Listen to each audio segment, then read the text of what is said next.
Hi guys, it's James here from Optics Warehouse, your night vision and hunting specialist. And today, in accordance with a blog that I've just written on our Optics Warehouse website, which you should check out, it will be in the link below, I am just about to discuss what are the fundamental differences between a Pard 007 12mm and a Pard 007 16mm. Sorry, I should say 007A because obviously we do have the newer models here. So, when the Pard NV007s originally came out a few years ago, we could see that there was just the 16mm version. Then a couple months later, out came the 12mm version. So what does this mean? Well, the actual 16 and 12 correlates to the lens inside of the unit itself. So I've got the 12mm here on my left or on your right, and that actually correlates to the size of the lens inside the unit as well. What it also means is that there's fundamental differences on the internals and then what it would suit in terms of rifle systems. So if I start with the 16mm, the 16mm NV007A has a base mag of ×4 and it goes up to 28 times, which is a huge amount of magnification.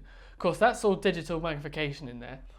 You have to bear in mind though, if you're going to have 4 times base mag, say if you've then got a 4-16 by 50 or 56 scope, you're going to have a lot of base mag before you even start to dial up.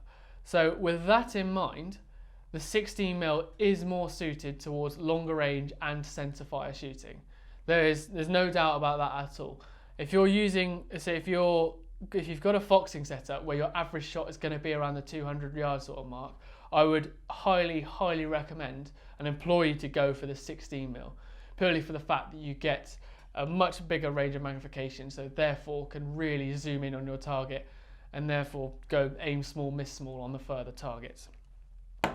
Now, if we look at the 12mm, the 12mm has a 1 times base mag and goes up to 7 times the magnification. So that is a big difference between the 12 and the 16mm. Obviously, both units have exactly the same in terms of the buttons, the focus, the IR, etc. But the 1 to 7 times really does make a difference. What that actually has as a major benefit is that it increases the field of view. So if you're shooting, say, from 10 yards to 60 yards, so if you've got an air gun, you will have an extended field of view with this, regardless of if you've got, say, like a 4-16 or a 6-24 scope, because it will only use the base mag of that scope, if that makes sense, rather than 4 times the base mag, as you would get with the 16mm.